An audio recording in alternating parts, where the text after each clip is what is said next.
Hey guys, welcome to another video vegetarian backpacker. और ये video मैं फाइनली बात करूँगा कि रेज्यूमे कनाडा के लिए आपको कैसे अपडेट करना चाहिए। और ये बहुत बहुत इंपॉर्टेंट है। इसके बिना आपको जॉब तो क्या, जॉब के फ़ोन भी नहीं आएंगे। पर काफ़ी टाइम हो गया कनाडा के वीडियो रिकॉर्ड करते हुए। पर अगर आप लोग मेरा इंस्टाग्राम फॉलो करते होंगे वेजिटेरियन बैकपैकर, तो आप जानते हो मैं ट्रैवल कर रहा था। मैं ग्रीस में था, रोमेनिया में था, फिर मैं बार्सिलोना था, और ऑब्वियसली मैं नेदरलैंड्स में भी अभी हूँ। तो अगर आप लोग नहीं फॉलो करते मेरा इंस्टाग्राम, तो प्लीज़ फॉलो कीजिए। अगर अभी तक आपने सब्सक्राइब नहीं किया है तो प्लीज़ सब्सक्राइब कीजिए।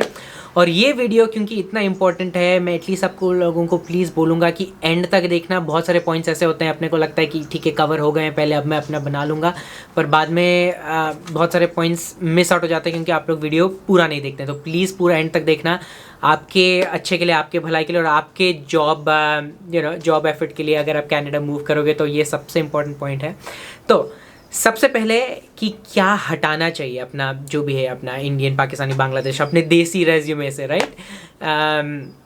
तो कनाडा क्योंकि इतना मल्टीकल्चरल कंट्री है, कोई भी रेज्यूमे में आपका बेसिकली आपका फ़ोटो नहीं होना चाहिए। मैंने देखा बहुत सारे अपने इंडियन रेज्यूमेस में होता है, आपका कोई भी तरह का आइडेंटिफिकेशन नहीं होना चाहिए आपके नेम के अलावा। पर बहुत लोगों को आदत है, जैसे date of birth, male female, और अपना नेशनैलिटी बहुत लोगों को पसंद है डालना, इंडियन, शादी हुई है कि नहीं हुई है, ये सब एकदम नहीं, एकदम हटा देना। क्योंकि कनाडा में रूल है, बेसिकली अनसेड रूल है कि इक्वल अपॉर्चुनिटी होना चाहिए जॉब के लिए। तो अगर वहाँ पे आपको दिखेगा कि भाई ठीक है, आपने वहाँ पे लिखा है इंडियन है, या आप मैरिड है या अनमैरिड है, और अगर आपको नहीं बुलाया उन्होंने या बुलाया, तो बहुत लोगों के साथ वैसा हो सकता है कि ये इंडियन है इसलिए आपने इसको बुलाया, ये मैरिड नहीं है इसलिए आपने इसको बुलाया।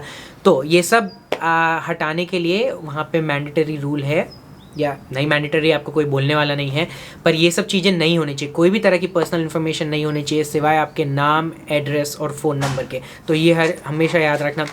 बाकी जितना भी आपका पर्सनल इन्फॉर्मेशन है, ऑब्वियसली ईमेल आपका हटा देना।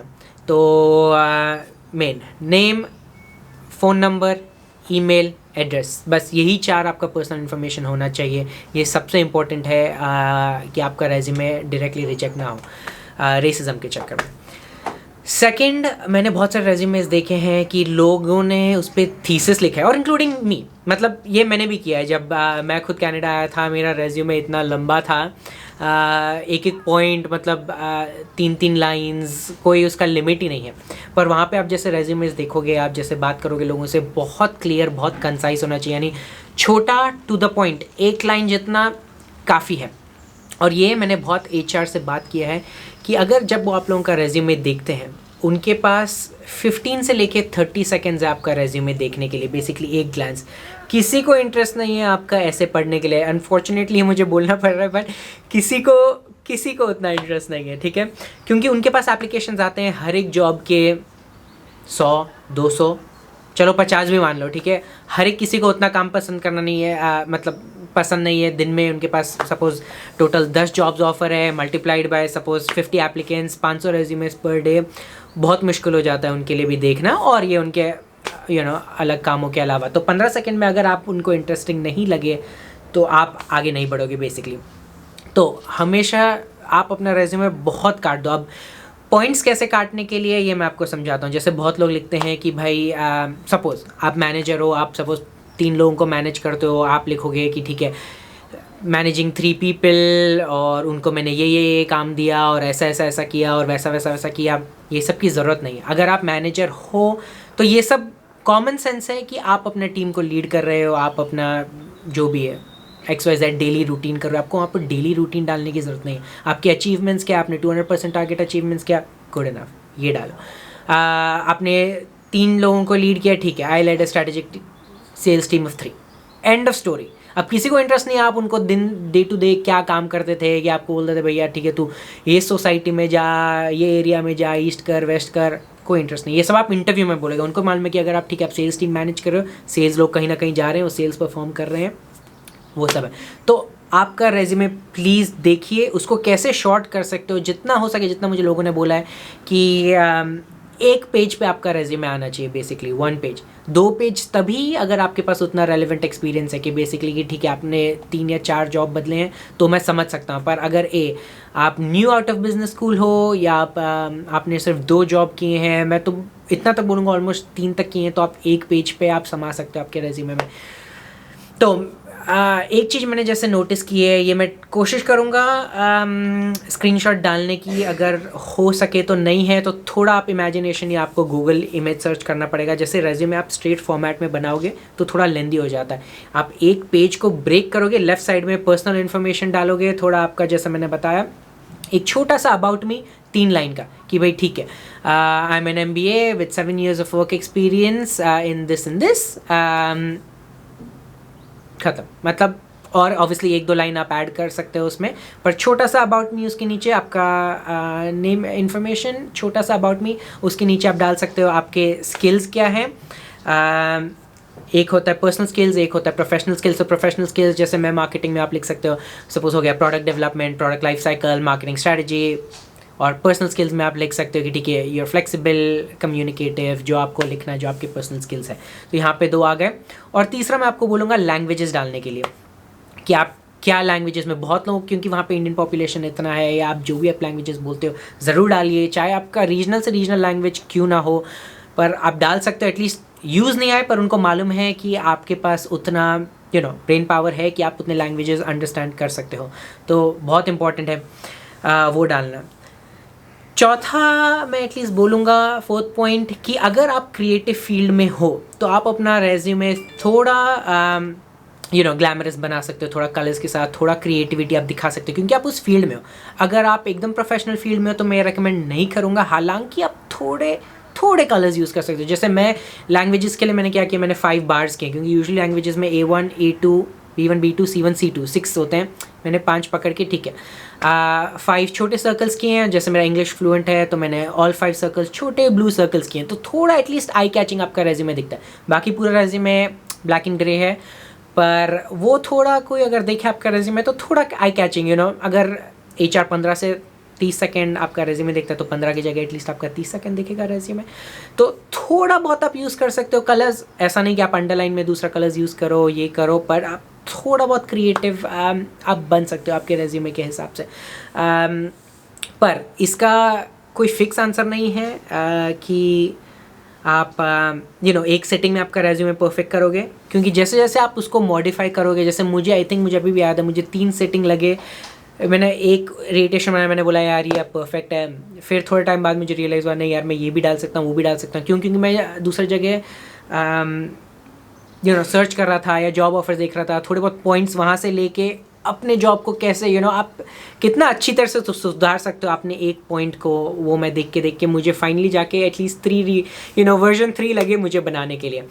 अब ये पॉइंट बहुत सिंपल है और आप लोग फॉलो भी करते होगे, बट क्योंकि मैं वीडियो बना रहा हूँ तो बोलना ज़रूरी है कि सबसे पहले आपका अगर आपका पर्सनल इन्फॉर्मेशन के बाद आपका जो रेलेवेंट चीज़ है, वर्क एक्सपीरियंस सबसे पहले आना चाहिए, जो आपका सबसे लेटेस्ट है वो सबसे ऊपर, उसके बाद उसके नेक्स्ट, उसके बाद एजुकेशन, उसके बाद अगर आपके पास कोई अचीवमेंट्स एक्स्ट्रा करिकुलर है तो ये फॉर्मेट एटलीस्ट मैं देखा है 99% का ये होना चाहिए कंसाइज। अगर आपके पास वर्क एक्सपीरियंस नहीं है तो ऑब्वियसली आपका एजुकेशन से चालू होना चाहिए। अगेन हाईएस्ट फर्स्ट, तो आपके पास मास्टर्स डिग्री है तो पहले मास्टर्स आएगा, फिर आपका बैचलर्स आएगा, फिर आपका एक्स्ट्रा करिकुलर आएगा।